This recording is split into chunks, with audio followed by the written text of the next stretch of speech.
Good afternoon, everyone, and welcome to this session on the DRPG stage at Event Sustainability Live, brought to you by Event Industry News and sponsored by Evolution Dome. Our next session is ESCRS case study, a strategic view of sustainable association meetings. Now, if there's anyone we should be listening to, it is this gentleman, who his work in sustainability has been recognised by 22 awards over the years. And today he will be showing us not only the importance of sustainable association meetings, but more importantly, how we can actually position this with our stakeholders and take those first crucial steps into sustainable event delivery. From GDS-Movement, who are the leading sustainability benchmarking and improvement program for destinations around the world, what a mouthful, please welcome the Chief Changemaker and CEO, Guy Bigwood. This is the best session. Come on over here. Come on and participate. So, as my colleague Zach just said here, I work for the GDS movement. And so about 70% of my work is with destinations, so the convention bureaus and the tourism organisations around the world. And about 30% of my team's work is with event organisers. And so today I'm going to be focusing on the event organisers. So it's a little bit about what we do. And I've been doing this for about 20 years. I was the sustainability director for MCI, one of the world's largest, if not the world's largest event management company. And I need to put this up here because you can't hear me. Okay, thank you very much. We'll get that right. Good. So I'm going to talk today a little bit about ESCRS. ESCRS is an association, and I'm going to focus mainly on a congress we help them do in Milano, but I'm also going to be talking a little bit about other events that have come out after this. ESCRS is an association for cataract surgeons. So cataracts, when you get them in your eye, is actually, I think it's the world's most frequently conducted operation. So this is a really large association, a group of people over here. I'm getting lots of feedback. These guys, do I need to come back over here? All right, that's better. Okay, thank you.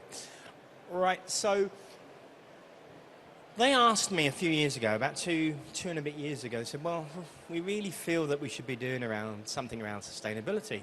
So I started inquiring into them. I said, do you know anything about the impacts of your industry and your profession on the world? And they said, no. So I said, shall we do a bit of research and investigation? So we went out and looked, and I never knew this, but healthcare represents 4.4% of global GHG emissions. That's quite a lot. That's more than flying.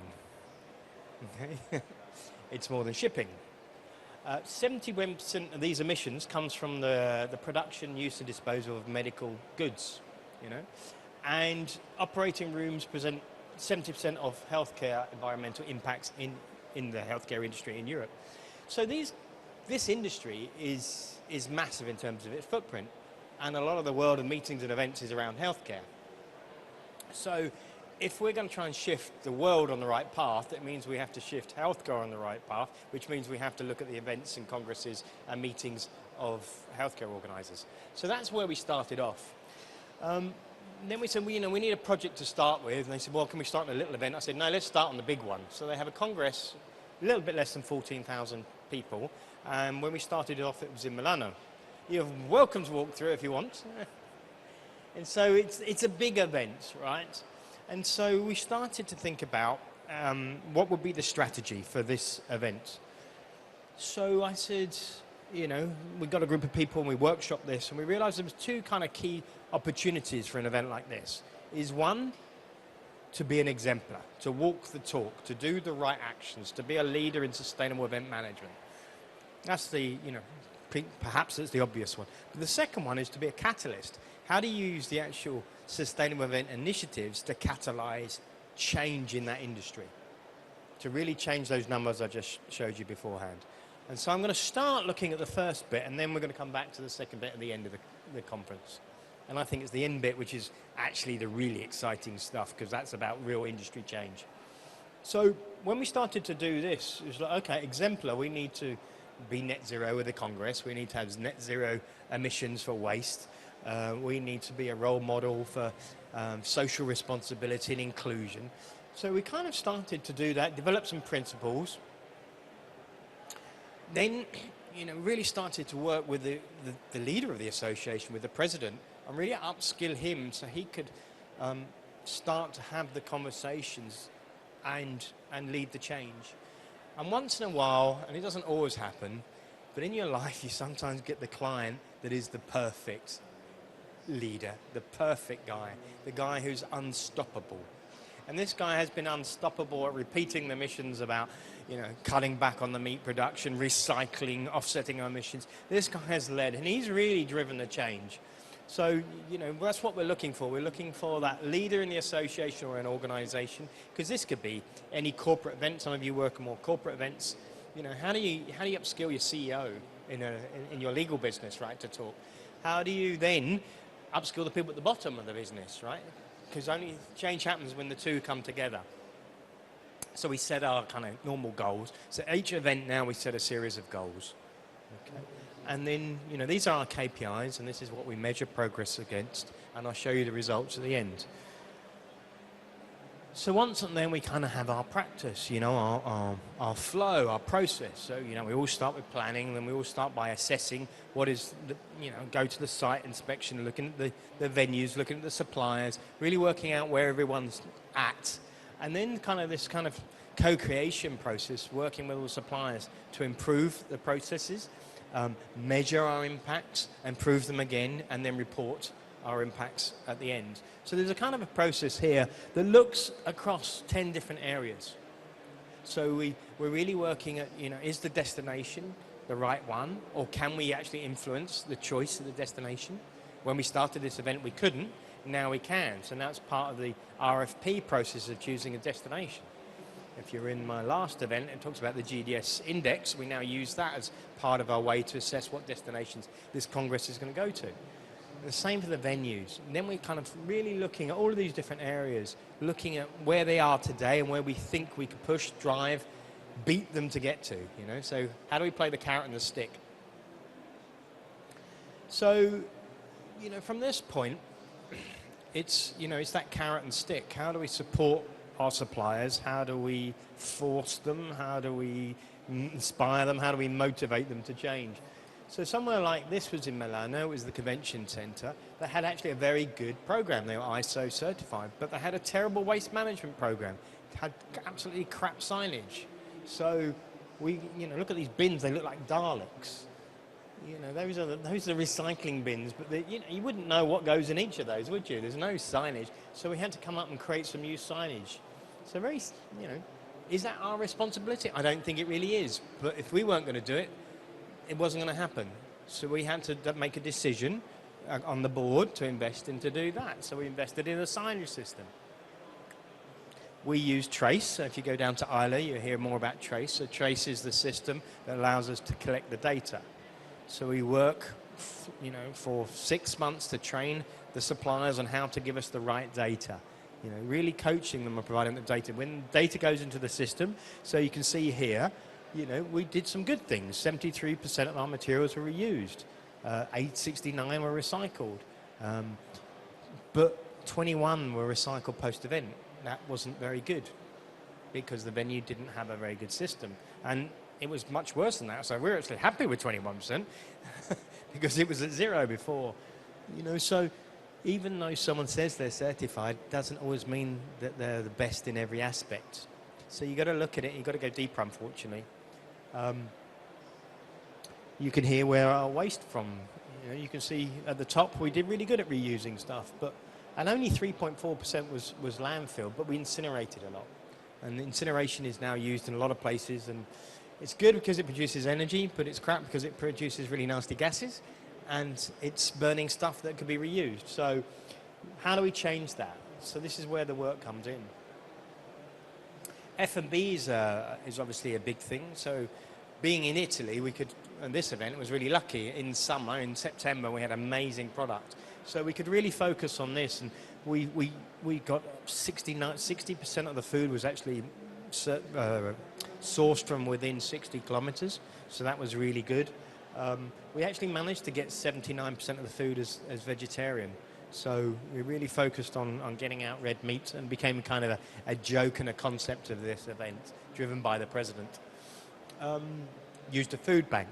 So a lot of simple steps. Each of those on their own are simple steps. Put together, they make a big impact.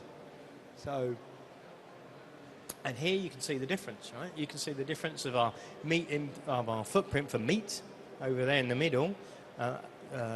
No impact for beef and lamb because we didn't have any. And then you can see our footprint for vegan, which was the biggest source of our products. So actually making a shift to vegan production and vegetarian food makes a big difference in your food footprint. So climate-wise, we made a big effort to working with the suppliers to implement better energy management systems and actually use the energy management systems better that they already have. So we focused on that. We focused on transport systems, trying to get more people on trains. We managed to get about 10% more people using a train than a plane than previously. Would have liked more than that, but we had a real difficulty trying to engage with the train lines. That's often a real issue and an opportunity for destinations really to improve on. So you go through this process of reduction and reducing, and you kind of get to the point where you measure your footprint. And as you can see here, what are we? 93% of the footprint of this event comes from travel. So it's our flying and our transport that makes the big thing. So it really makes a difference where you put your conference, and understanding where everyone's going to come from. And we can really be much more strategic with this event by putting in places with better train transport. And so I think we could shift about 30% of these people from planes onto trains with the right incentives, the right communication basis. And that's our long-term goal. It's going to be hard, it's going to be difficult, it's going to require a lot of partnerships, but I think we could do that. Okay, so once you've done that, you reduced a little bit, probably reduced about 10% already, this footprint, but it's still a long way to go. So we have to offset. So offsetting is one of those worlds. There's good offsetting, there's bad offsetting. And unfortunately now you can invest in projects that go wrong. We can go and invest in a project that plants trees and then there's a big drought and the trees die, or there's a forest fire.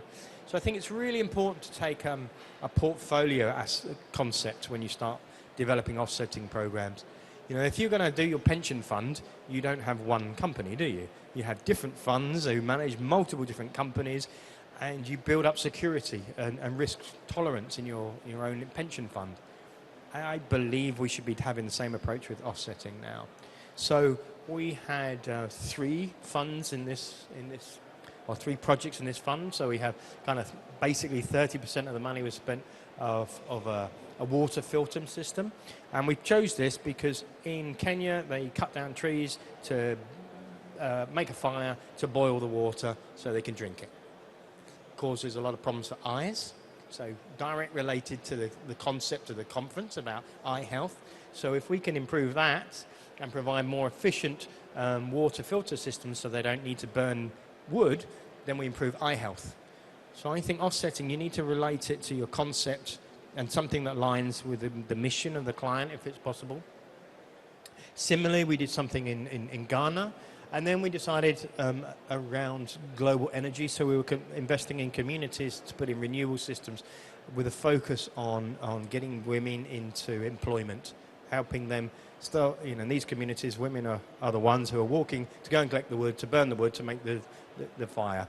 And so we really wanted to kind of help them and invest in other projects like that. So, split that way, we offset 70% of 6. So it's not carbon neutral, but it's in the right direction.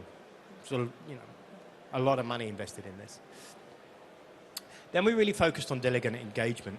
So we did a lot of work pre-event in videos, newsletters about engaging people, what they could do when they're on site, how they can travel better, how they can choose their Airbnb or their hotel in a more sustainable way, things like that. So we did a lot of work around that. Communicating the sustainability vision, making it really easy to find. Their role, using social media. then we came up with a kind of different types of activation games using some gamification. We came up with a way that with an app, and if you went and visit certain stands, so certain of the booths, which is good, the exhibitors like that, but we post them to the stands that were made in a more sustainable way. And if they go there, they kind of get a little tick. And I think if you've got five visits and you answer the question, you've got a T-shirt. People like T-shirts, right? So we used a way to engage people. Excuse me. So this was quite fun.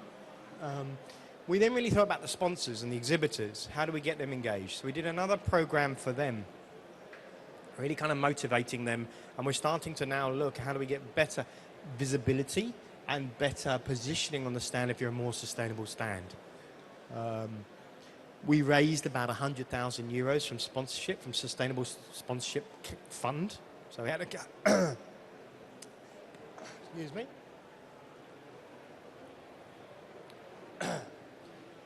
So we raised money for that. I'm going to die over here in a minute. You get me water, that'd be wonderful.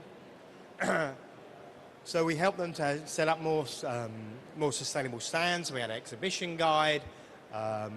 We kind of really rewarded that process of change. We came out with a Sustainable Exhibition Award. So the most sustainable stand got an award for that. And this is a beautiful one from Johnson & Johnson, and I love it because it says on the stand exactly what the stand's made from, how many times it's been reused, and what they're trying to do. So it's really kind of pushing this out into the front, and it really allowed us to engage and spark conversations with the people that are exhibiting. And I'll come back to this in a second. We created a massive wall called the Sustainability Wall that was kind of like a 50-meter wall talking about everything that was happening at the Congress, what the industry's doing, what different case studies and stories of sustainability. So it wasn't just focused on the event, it was focused on the stories of the members and what's happened. And it was ironic, we didn't really realize, but this became like the Instagram wall. Everyone wanted to take a picture. So queues of people queuing up to take a photo of that. So now in Vienna, which we just finished a few months ago, we turned this into a whole Instagram area, and it's really, really helped to, push the whole concept. And then we kind of focused, at the end of this, we will sit back and do like a traffic light system. So we have all of our goals. These are just some of them. And so we very, transparently grade ourselves. And, are we green is good, obviously red's bad. So the green we don't need to look at, but the red is, we didn't do a good job at signage. We could have got much better. We didn't do a good job in this edition with female speakers. And by doing this, it really focuses on the strategy for the next event. So we just finished the next version of this, as I said, in Vienna, and we were at 40% of female speakers now. So we used this as a real way to change that. We got up to, I think, about 40%. I think we're about 50% of our signage is now sustainable. So not our goal of 70, but we're driving this forward. So I find this traffic light system is very simple to understand, very useful when you're doing this type of reporting. So that's that first part, as I said, that's about being an exemplar, doing the right stuff, walking the talk. The other stuff is really trying to catalyze change. And so we came up with a strategy for the whole association now that's on many different levels, catalyze and exemplar. And being a sustainable conference is down there, but we identified many different areas of the association what they could change. So we've now started to think about how do we create a young ophthalmologist for sustainability, so like a working group kind of thing for the young guys. And these young professionals, thank you very much, are really changing the association. In many associations, a lot of grey-haired white men. So we kind of going to get to change that. And so we need to bring up and make more visible and vocal different people from different places and at different ages. So we started with that. We then catalyzed an association with different congresses in the world doing the same thing. So this was the European Congress. We did a partnership with the Asian Congress, with the American Congress, to all share ideas and thoughts on sustainability. We then worked on coming up with products like a benchmarking product. I talked about a benchmarking product for destinations, where we did one here on healthcare products. we came up with a whole charity program, and now we're just about to kick off a program about inclusion. This is changing the industry. We have now got hospitals that are reducing their waste footprint by 70% because of what they're learning through this in the area of eye health, of ophthalmology. We're getting some of those manufacturers like Johnson & Johnson, because of the stimulus and the push, thank you, from this program, they've now reduced by 90% their packaging on the scalpels. You know? We wanted to do things differently. So we set up a boxing ring, okay? Proper boxing ring, all the lights, all the music. And we put in one corner the young ophthalmologists.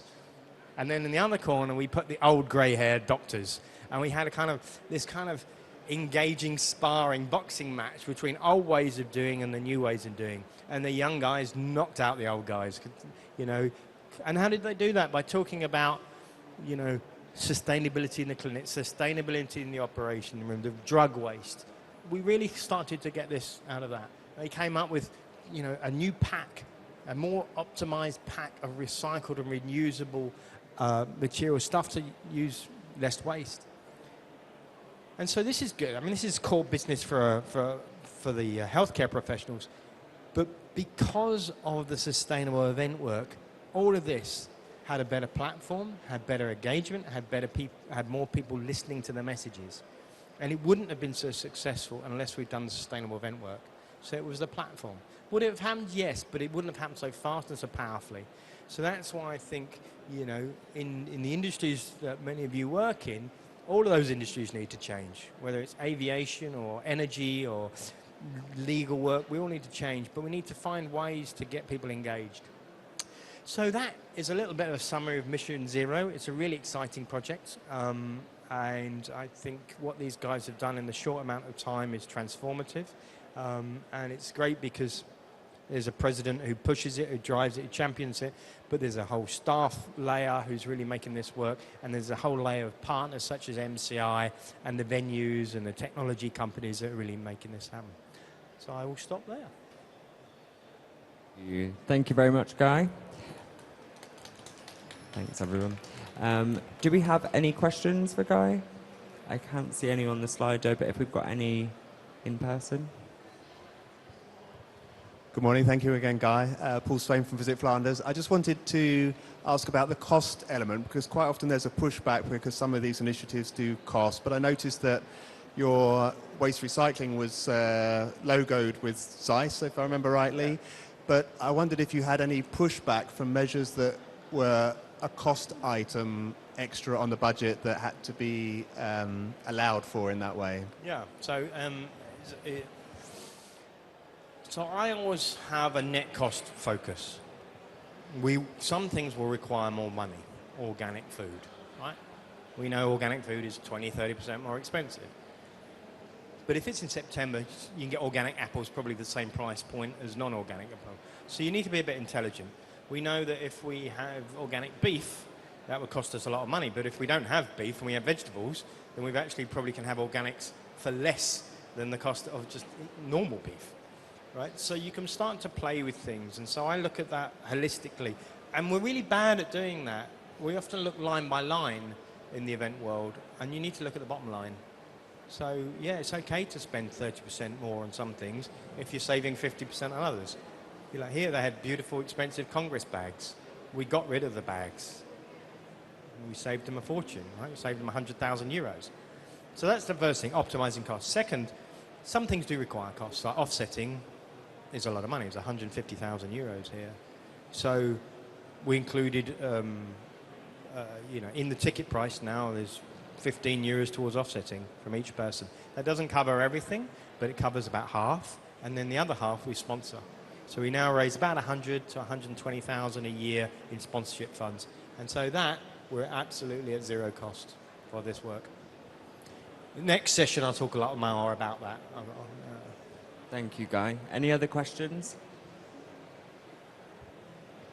Hi, thank you very much for your talk. I have just one question. You mentioned a couple of initiatives that you're supporting through the funds, like the one with the stoves, etc. Yeah. How do you select them or find them that you also really know what you're getting? Yeah, I in the think end? that's a super. I think first of all, you need to find a good partner, right? So number one is we work with Climate Care. I think we're one of the strongest in the climate impact partners. They're rebranded now. I've worked with them for a long time. I know they're really good. So that's the first thing. So there's a due diligence process there. And then we have a series of criteria, what we work through. So it's got to be certified. We go to next step. It's got to be gold standard certified because that's the best in the world. So that's one filter. Then we don't invest in forest projects at the moment because there's a lot of doubt and issues around the standards around that. I think it's really important, and we invest in that, but not as a carbon offsetting project. We do that as a separate project in the charity work. So that's the thing. And we have a series of other criteria that we use to do that. So that's the first thing. The second thing is just risk management. By having multiple projects, if any one of those goes wrong, we don't lose 100% of our offsetting, right? We maybe lose 20% here. Here we had 3. We're now introducing another aspect, which is more like carbon removal. There's new technology, like direct carbon capture, that actually takes carbon out of the air. Fantastic. I mean, it's gone. You've reduced your carbon, but it's bloody expensive. So maybe we can afford 5% or 1% of that. But at least we know that 5% of the carbon is gone. So, yeah. Thank you. Any other questions? Hi, Guy. Heather from ABCO. Who should start those conversations? You said you're working with MCI. It was you. It was the association. It was the venue.